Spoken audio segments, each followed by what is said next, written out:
ಒಂದು ಅಧೋಗತಿಯಲ್ಲಿರುವಂತಹ ಒಂದು toll gate. ಹಾಗಾಗಿ ಈ ಟೋಲ್ ಗೇಟ್ ಸಂಪೂರ್ಣವಾಗಿ ಹೋಗಲೇಬೇಕು. ಇದು 23 ವರ್ಷದಿಂದ ಅನೇಕ ತೆರಿಗೆ ಸಂಗ್ರಹವನ್ನು ಮಾಡಿರ್ತಕ್ಕಂಥದ್ದು. ಬಹುಶಃ ಇದ್ರ ಅಗತ್ಯ ಖಂಡಿತವಾಗಿಲ್ಲ.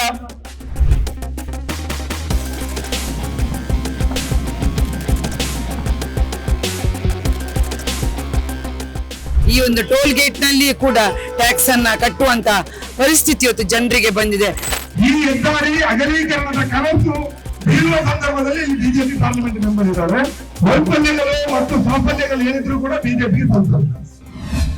ಇವತ್ತು ನಾವೊಂದು 24 ವರ್ಷದಿಂದ ಈ ಟೋಲ್ ಗೇಟ್ ಇದೆ. ಈ ಟೋಲ್ ಗೇಟ್ ಪಾಣೆಮಂಗಳೂರಲ್ಲಿ ಇತ್ತು ಮೊದಲು. ಆಗ ಕೂಡ ಜನ ವಿರೋಧ ಮಾಡ್ತಾ ಇದ್ರು. ಆದರೂ ಕೂಡ ಟೋಲ್ ಗೇಟ್ ನಡೀತಾ ಇದೆ. ಆಗ ಕೇಂದ್ರದಲ್ಲಿ ಕಾಂಗ್ರೆಸ್ ಸರ್ಕಾರ ಇತ್ತು, ರಾಜ್ಯದಲ್ಲಿ ಕೂಡ ಕಾಂಗ್ರೆಸ್ ಸರ್ಕಾರ ಇತ್ತು. ಅವರೇ ಮಾಡಿದ್ದಾರೆ. ಆಗ ಅವರು ಅಷ್ಟು ಅದು ಮಾಡಲಿಲ್ಲ. ಯಾಕೆಂದರೆ ಕಾಂಗ್ರೆಸ್ ಮತ್ತು ಬಿಜೆಪಿ ಸಾಧಾರಣ ಶ್ರೀಮಂತರ ಬಂಡವಾಳಗಾರರ ಪರವಾಗಿ ಇರುವುದರಿಂದ ಅವರು ಈಗ ಎಲ್ಲರಿಗೂ ಗೊತ್ತಾಗಿದೆ ಇದು ಬೇಡ ಅಂತ ಹೇಳಿ.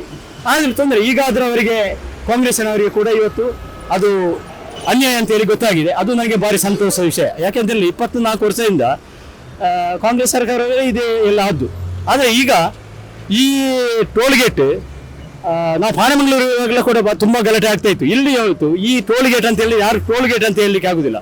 ಪ್ರತಿ ದಿವಸ ಹಣ ಕೊಟ್ಟು ಹೋಗುವವರು ಕೂಡ ಫಾಸ್ಟ್ ಆಗಿದ್ರು ಕೂಡ ಗಂಟೆಗಟ್ಟಲೆ ಇಲ್ಲಿ ನಿಲ್ಲಬೇಕು. ಅದು ಸರಿಯಾದ ವ್ಯವಸ್ಥೆ ಇಲ್ಲ. ಮೇಲೆ ಕೆಳಗೆ ಹೋಗುವಂಥದ್ದು ಆಗಾಗ ಬಂದ್ ಆಗುದು. ಸ್ವಾತಂತ್ರ್ಯ ಹೋರಾಟ ಒಂದು ಕಥೆಯಲ್ಲ, ಮರೆಮಾಚಿದ ಹೋರಾಟಗಳ ಅನಾವರಣ. ಭಾರತದ ಸ್ವಾತಂತ್ರ್ಯ, ಕರ್ನಾಟಕದ ಏಕೀಕರಣ ಒಂದೇ ಹೋರಾಟದ 2 ಮುಖಗಳು. ಜೈ ಹಿಂದ್, ಜಯ ಕರ್ನಾಟಕ ವಿಶೇಷಾಂಕ ಈಗಲೇ ಓದಿ ಹಂಚಿಕೊಳ್ಳಿ. ಒಂದು ಅಧೋಗತಿಯಲ್ಲಿರುವಂತಹ ಒಂದು ಟೋಲ್ ಗೇಟ್. ಹಾಗಾಗಿ ಈ ಟೋಲ್ ಗೇಟ್ ಸಂಪೂರ್ಣವಾಗಿ ಹೋಗಲೇಬೇಕು. ಮತ್ತೊಂದು ಎಷ್ಟು ಸರ್ವಾಧಿಕಾರ ಮಾಡ್ತಾ ಇದ್ದಾರೆ. ಇಲ್ಲಿ ಕೆಳಗೆ ಒಂದು ರಸ್ತೆ ಇದೆ, ಜನಸಾಮಾನ್ಯರಿಗೆ ಒಳಗೆ ಹೋಗುವಂತ ಗ್ರಾಮಾಂತರ ಪ್ರದೇಶಕ್ಕೆ ಒಂದು ರಸ್ತೆ ಇದೆ. ಅದಕ್ಕೆ ಕೂಡ ಇವರು ಗೇಟ್ ಹಾಕಿದ್ದಾರೆ. ಇವತ್ತು 3ನೇ ಹಂತದ ಕಾರ್ಯಕ್ರಮ ನಾವು ಜನಾಂದೋಲನ ನಡಿಗೆ ಅಂತ ಹೇಳಿ ಬೀಸೋಡ್ನ ನಾರಾಯಣಗುರು ಒತ್ತದಿಂದ ಬಹುಶಃ ಈ ಟೋಲ್ ಗೇಟ್ ಹೊರಗೆ ಸರ್ಕಾರಕ್ಕೆ ಎಚ್ಚರಿಕೆ ಕೊಡ್ತಕ್ಕಂಥ, ಈ ಭಾಗದ ಸಂಸತ್ ಸದಸ್ಯರಿಗೆ ಮನವರಿಕೆ ಮಾಡತಕ್ಕಂಥ ಈ ಒಂದು ಕೆಲಸವನ್ನು ನಾವು ಮಾಡಿದ್ದೀವಿ. ಇದು ರಾಷ್ಟ್ರೀಯ ಹೆದ್ದಾರಿ ಪ್ರಾಧಿಕಾರದ ಅವೈಜ್ಞಾನಿಕವಾದಂತಹ ಒಂದು ಟೋಲ್ ಮಾತ್ರ ಅಲ್ಲ, ಇದು 23 ವರ್ಷದಿಂದ ಅನೇಕ ತೆರಿಗೆ ಸಂಗ್ರಹವನ್ನು ಮಾಡಿರ್ತಕ್ಕಂಥದ್ದು. ಬಹುಶಃ ಇದ್ರ ಅಗತ್ಯ ಖಂಡಿತವಾಗಿಲ್ಲ. ಈ ಜಾಗನೂ ಕೂಡ ಇದು ನೇತ್ರವಂತ ನೀರು ಹರಿಯುವಂತ ಸಂದರ್ಭ, ರಸ್ತೆ ಬೀಳುವಂತ ಸಂದರ್ಭದಲ್ಲಿ ಇದನ್ನ ಎತ್ತರಕ್ಕೆ ಏರಿಸಿದಂತ ಈ ಪ್ರದೇಶ ಇದು ಅವೈಜ್ಞಾನಿಕವಾದ ಭಾಗವೂ ಕೂಡ ಹೌದು. ಇವತ್ತು ಬೇರೆ ಬೇರೆ ಟೋಲ್ಗಳು ಬರ್ತಕ್ಕಂಥ ಸಂದರ್ಭದಲ್ಲಿ ಬಹುಶಃ ಈ ಒಂದು ಟೋಲ್ಗಳು ಅಗತ್ಯ ಉಂಟಾ ಎನ್ನುವಂತ ಪ್ರಶ್ನೆ ನಮಗೆಲ್ಲ ಆಗ್ತಾ ಇದೆ. ಅದನ್ನ ನಾವು ಕೇಂದ್ರ ಸರ್ಕಾರದ ಭೂ ಸಾರಿಗೆ ಇಲಾಖೆ, ರಾಷ್ಟ್ರೀಯ ಹೆದ್ದಾರಿ ಪ್ರಾಧಿಕಾರದ ಅಧಿಕಾರಿಗಳು ಮತ್ತು ಅಧಿಕಾರಶಾಹಿಗಳಿಗೆ ನಾವು ಎಚ್ಚರಿಕೆ ಕೊಡ್ತಕ್ಕಂಥ ಕಾರ್ಯಕ್ರಮವಾಗಿ ಈ ಒಂದು ನಡಿಗೆ ಕಾರ್ಯಕ್ರಮವನ್ನು ಹಮ್ಮಿಕೊಂಡಿದ್ದೇವೆ.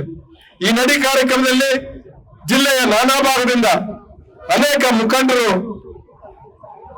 ಹಿರಿಯ ಸಾಮಾಜಿಕ ನೇತರರೆಲ್ಲ ಬಂದಿದ್ದಾರೆ. ಬಹುಶಃ ನಾವು ಸಮಾನ ಮನಸ್ಕರು, ಎಡಪಕ್ಷಗಳ ಪ್ರಮುಖರು, ಕಾಂಗ್ರೆಸ್ ಪಕ್ಷದ ಪ್ರಮುಖರು, ಎಲ್ಲ ರೈತ ಸಂಘ, ಇನ್ನಿತರ ಸಂಘ ಸಂಸ್ಥೆಗಳ ಒಂದು ಜಾತ್ಯತೀತ ಚಳವಳಿಯನ್ನು ಹಮ್ಮಿಕೊಂಡಿರ್ತಕ್ಕಂಥ ಶಕ್ತಿಗಳು ನಾವು ಒಟ್ಟು ಸೇರಿ ಇವತ್ತು ಬಿಜೆಪಿಯ ಸರ್ಕಾರ ಹಮ್ಮಿಕೊಂಡಿರ್ತಕ್ಕ ಬಿಜೆಪಿ ಸರ್ಕಾರಕ್ಕೆ ಈ ತೆರವು ಮಾಡಬೇಕು ಅಂತ ಹೇಳ್ತಕ್ಕ ದೃಷ್ಟಿಯಲ್ಲಿ ಅವರಿಗೆ ಒಂದು ಎಚ್ಚರಿಕೆಯನ್ನು ಕೊಡತಕ್ಕಂಥ ದೃಷ್ಟಿಯಲ್ಲಿ ಇವತ್ತು ನಾವು ಈ ಕಾರ್ಯಕ್ರಮವನ್ನು ನಡೆಸ್ತಾ ಇದ್ದೀವಿ. ಈ ನಡಿಗೆಯನ್ನು ಮಾಡಿ ಇಲ್ಲಿ ಪ್ರತಿಭಟನೆ ನಾವು ಮಾಡ್ತಾ ಇದ್ದೇವೆ. ಇದಕ್ಕಿಂತ ಮೊದಲು ಶಿವಕಲ್ ಟೋಲ್ ಹಟಾವೋ ದೊಡ್ಡ ಕಾರ್ಯಕ್ರಮವನ್ನು ಮುನೀರ್ ಕಾಟಿಮಳ್ಳ ಅವರ ನಾಯಕತ್ವದಲ್ಲಿ ಮಾಡಿ ಫಸ್ಟ್ ವಿಕೆಟ್ ಅನ್ನು ತೆಗೆದವರು ಮುನೀರ್ ಕಾಟಿಮಳ್ಳ ಎಂಬುದನ್ನು ಇಲ್ಲಿ ನಾನು ಉಲ್ಲೇಖಿಸಲಿಕ್ಕೆ ಇಚ್ಛಿಸ್ತೇನೆ. 1 ಡೌನ್ ಆಗಿದೆ. ಈಗ 2ನೇ ವಿಕೆಟ್ ರಮಾನಾಥ್ ಅವರು ಬೌಲಿಂಗ್ ಮಾಡ್ತಾ ಇದ್ದಾರೆ. ಆದ್ರಿಂದ ಅವರ ಬೌಲಿಂಗ್ ಮುಖಾಂತರ ಈ ಬೊಮ್ಮರಗುಡ್ಲು ಟೋಲ್ ಅನ್ನು ತೆಗೆಯುವಂತ ಕಾರ್ಯಕ್ರಮ ಈ ಜಿಲ್ಲೆಯ ಎಲ್ಲ ಹೋರಾಟಗಾರರ ನಾಯಕತ್ವದಲ್ಲಿ ಆಗಬೇಕು ಎಂಬ ವಿನಂತಿಯನ್ನು ಮಾಡುತ್ತಾ, ಇದು ಯಾರಿಗೂ ತೊಂದರೆ ಆಗದ ರೀತಿಯಲ್ಲಿ ಪಾದಯಾತ್ರೆ ಮಾಡುವಂತಹ ಒಂದು ಆಂದೋಲನ ಎಲ್ಲ ರೀತಿಯ ಎಲ್ಲ ಜನರ ಸಹಕಾರವನ್ನು ಯಾಚಿಸಿ ಇದರಲ್ಲಿ ಎರಡನೆಯ ವಿಕೆಟ್ ಅನ್ನು ನಾವು ಆದಷ್ಟು ಬೇಗ ತೆಗೆಯಬೇಕು ಎಂಬ ಬೇಡಿಕೆಯನ್ನಿಟ್ಟು ಇವತ್ತು ಕೇಂದ್ರ ಸರ್ಕಾರದ ನಿರ್ಧಾರಕ್ಕೆ ನಾವು ವಿರೋಧವನ್ನು ವ್ಯಕ್ತಪಡಿಸ್ತಾ ಇದ್ದೇವೆ. 23 ವರ್ಷಗಳಿಂದ ಏನು ಈ ಒಂದು ಟೋಲ್ ಗೇಟ್ ಹಗಲು ದರೋಡೆಯನ್ನ ಮಾಡ್ತಾ ಇದೆ. ಬಹುಶಃ ಇವತ್ತು ಉಡುಪಿಯಿಂದ ಸುಳ್ಯದವರೆಗೆ ಹೋಗ್ತಕ್ಕಂಥ, ಉಡುಪಿಯಿಂದ ಪುತ್ತೂರಿನವರೆಗೆ ಹೋಗ್ತಕ್ಕಂಥ, ಮಂಗಳೂರಿನಿಂದ ಎಲ್ಲ ಈ ಭಾಗದ ಈ ರಸ್ತೆಯಲ್ಲಿ ಹೋಗ್ತಕ್ಕಂಥ ಪ್ರತಿಯೊಬ್ರು ಕೂಡ ಇವತ್ತು ಮನನೊಂದಿದ್ದಾರೆ. ನಾವು ಇವತ್ತು ಗಾಡಿ ತೆಗೆಯುವಾಗ ಟ್ಯಾಕ್ಸ್ ಕಟ್ತೇವೆ, ನ್ಯಾಷನಲ್ ಟ್ಯಾಕ್ಸ್ ಕಟ್ತೇವೆ, ಎಲ್ಲ ಟ್ಯಾಕ್ಸ್ ಅನ್ನ ಕಟ್ಟಿದ್ರು ಕೂಡ ಪುನಃ ಇವತ್ತು ಎಲ್ಲ ಈ ಒಂದು ಟೋಲ್ ಗೇಟ್ ನಲ್ಲಿ ಕೂಡ ಟ್ಯಾಕ್ಸ್ ಅನ್ನ ಕಟ್ಟುವಂತ ಪರಿಸ್ಥಿತಿ ಇವತ್ತು ಜನರಿಗೆ ಬಂದಿದೆ. ಬಹಳಷ್ಟು ಕಷ್ಟದಾಯಕವಾಗಿದೆ. ಹಾಗಾಗಿ ಜನರಿಗೆ ಗಾಡಿ ಕೊಂಡೋಗುವುದೇ ಒಂದು ಅಸಾಧ್ಯವಾದಂತ ಸಂಗತಿ ಬಂದಿದೆ. ಆದ್ರೆ ಇಲ್ಲಿಯ ಜನಪ್ರತಿನಿಧಿಗಳಾಗಿರ್ತಕ್ಕಂಥ, ಈ ಕ್ಷೇತ್ರದ ಸಂಸದರಾಗಿರ್ತಕ್ಕಂಥ ಬ್ರಿಜೇಶ್ ಚೌಟಾರ್ ಅವರು ಗಮನಿಸಬೇಕು. ಅವರೇ ಎದುರು ನಿಂತಿದ್ದನ್ನ ತೆಗಿಸ್ಬೇಕಿತ್ತು. ಯಾಕಂತ ಹೇಳಿದ್ರೆ ಮೊನ್ನೆ ಕುಂಬಳೆಯಲ್ಲಿ ನಮ್ಮ ಅಶ್ರಫ್ ರವರ ನೇತೃತ್ವದಲ್ಲಿ ಅಲ್ಲಿಯ ಕೇರಳ ಸರ್ಕಾರ ಇಂತಹ ಒಂದು ಟೋಲ್ ಗೇಟ್ ಅನ್ನ ತೆಗೆದು ಬಿಸಾಡಿದೆ. ಎಲ್ಲರೂ ಸಹಕಾರ ಸರ್ಕಾರ ಕೊಟ್ಟಿದೆ, ಅಲ್ಲಿ ಕೊಟ್ಟಿದ್ದಾರೆ. ಆದ್ರೆ 23 ವರ್ಷಗಳಿಂದ ಹಗಲು ದರೋಡೆ ಮಾಡ್ತಕ್ಕಂಥ ಈ ಬ್ರಹ್ಮರಕೋಟ್ಲು ಟೋಲ್ ಗೇಟ್ ಏನಿದೆ, ಇದನ್ನ ಈ ಭಾಗದ ಸಂಸದರು ಏನು ಮತವನ್ನ ಜನರಿಂದ ಪಡೆದಿದ್ದಾರೋ ಅವರಿಗೆ ಒಂದು ಈ ಭಾಗದ ಜಿಲ್ಲೆಯ ಜನತೆಯ ಮೇಲೆ ಗೌರವ ಇದ್ರೆ, ಪ್ರೀತಿ ಇದ್ರೆ ಈ ಟೋಲ್ ಗೇಟ್ ಅನ್ನ ಜಿಲ್ಲೆಯ ಕೇಂದ್ರದ ಮಂತ್ರಿಗಳಾಗಿರ್ತಕ್ಕಂಥ ಗಡ್ಕರಿ ಅವರಿಗೆ ಮನವಿಯನ್ನ ಮಾಡಿ ಇದನ್ನ ತೆರವುಗೊಳಿಸಬೇಕು ಅಂತೇಳಿ ನಾವು ಎಲ್ಲರ ಪರವಾಗಿ, ಟೋಲ್ ಗೇಟ್ ಸಮಿತಿಯ ಪರವಾಗಿ, ಇಷ್ಟೊಂದು ಜನಸಂಖ್ಯೆ ನಡೆದು ಬಂದಂತ ಪ್ರತಿಯೊಬ್ಬರ ಪರವಾಗಿ ನಾವು ಮನವಿಯನ್ನ ಮಾಡ್ತಾ ಇದ್ದೇವೆ. ಸಾವಿರಾರು ಜನ ಇವತ್ತು ಈ ಬಿಸಿಲಿನ ಸಂದರ್ಭದಲ್ಲಿಯೂ ಕೂಡ ಈ ದೀರ್ಘವಾದಂತಹ ಒಂದು 3 ಕಿಲೋಮೀಟರ್ ಉದ್ದಕ್ಕೆ ದೊಡ್ಡ ಸಂಖ್ಯೆಯಲ್ಲಿ, ಸಾವಿರಗಟ್ಟಲೆ ಸಂಖ್ಯೆಯಲ್ಲಿ ನಡೆದಿದ್ದೀರಿ. ಒಂದು ಐಕ್ಯತೆಯನ್ನು ಎತ್ತಿ ಹಿಡಿದಿರಿ. ಇದರಲ್ಲಿ ದಕ್ಷಿಣ ಕನ್ನಡ ಜಿಲ್ಲೆಯ ಮೂಲೆ ಮೂಲೆಗಳಿಂದ ಹಿಡಿದು ಉಡುಪಿ ಜಿಲ್ಲೆಯ ಬೈಂದೂರುವರೆಗಿನ ಪ್ರತಿನಿಧಿಗಳು ಕೂಡ, ಬೇರೆ ಬೇರೆ ಚಳವಳಿಗಳ ಪ್ರತಿನಿಧಿಗಳು ಕೂಡ ಭಾಗವಹಿಸಿದ್ದೀರಿ. ಇದು ಎಲ್ಲ ಸುಳ್ಯ, ಬೆಳ್ತಂಗಡಿ, ಪುತ್ತೂರು, ಬಂಟ್ವಾಳ, ಮಂಗಳೂರು ನಗರ, ಮುಲ್ಕಿ, ಮೂಡಬಿದ್ರೆ, ಕುಂದಾಪುರ, ಬೈಂದೂರು, ಉಡುಪಿ, ಉಳ್ಳಾಳ ಎಲ್ಲ ಕಡೆಯಿಂದ ಕೂಡ ಬಂದಿದ್ದೀವಿ. ಖಂಡಿತವಾಗಿ ಇದು ಒಂದು ಸಂದೇಶ. ಈ ಸಂದೇಶ ಅರ್ಥ ಆಗ್ಬೇಕು.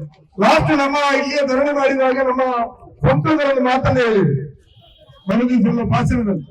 ಈ ಟೋಲ್ ಗೇಟ್ ಆಗುವಾಗ ರಮಣಾತ್ರೈಗಳು ಮಂತ್ರಿಗಳಾಗಿದ್ರು, ಅವರು ಆವಾಗ ಯಾಕೆ ಬಿಟ್ಟು ಅಂತ ಕೇಳಿದ್ರು.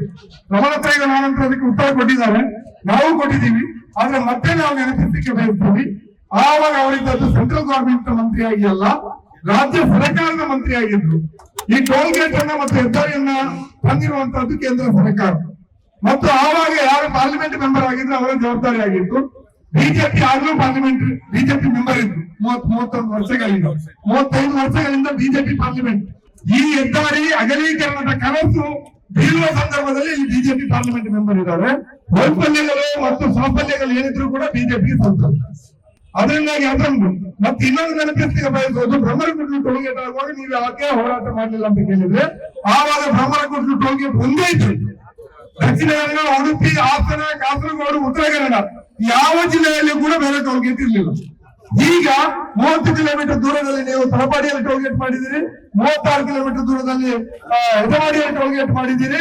ಈಗ ಮತ್ತೆ 3 ಟೋಲ್ ಗೇಟ್ ಅನ್ನ ಇಲ್ಲಿಂದ 31 ಕಿಲೋಮೀಟರ್ ದೂರದ ಒಳಾಲು, 27 ಕಿಲೋಮೀಟರ್ ದೂರದ ಪನಕಜೆ, ಮತ್ತು ಇನ್ನೊಂದು ಇಲ್ಲಿಂದ 31 ಕಿಲೋಮೀಟರ್ ದೂರದ ಸೂರಲ್ಪಾಡಿಯ ಗಂಜಿಮಠದಲ್ಲಿ ಸ್ಥಾಪನೆ ಮಾಡ್ತಾ ಇದ್ದೀರಿ. ಅದರಿಂದಾಗಿ ಇವತ್ತು ಈ ಟೋಲ್ ಗೇಟ್ ನ ಪ್ರಶ್ನೆ ಬಂದಿದೆ ಅನ್ನುವಂತಹದ್ದನ್ನ ಪಾರ್ಲಿಮೆಂಟ್ ಸದಸ್ಯರಾಗಿರುವಂತಹ ಅರುಣ್ ಚೌಟ್ರಿ ಅವರು ಅರ್ಥ ಮಾಡಿಕೊಂಡ್ರು. ಮತ್ತಷ್ಟು ವಿಶೇಷ ವಿಡಿಯೋಗಳನ್ನು ನೋಡಲು ಮತ್ತು ಹೊಸ ವಿಡಿಯೋಗಳ ಬಗ್ಗೆ ತಿಳಿಯಲು ಈ ದಿನ .com ಯೂಟ್ಯೂಬ್ ಚಾನೆಲ್ ಸಬ್ಸ್ಕ್ರೈಬ್ ಮಾಡಿ ಮತ್ತು ಬೆಲ್ ಐಕಾನ್ ಕ್ಲಿಕ್ ಮಾಡಿ.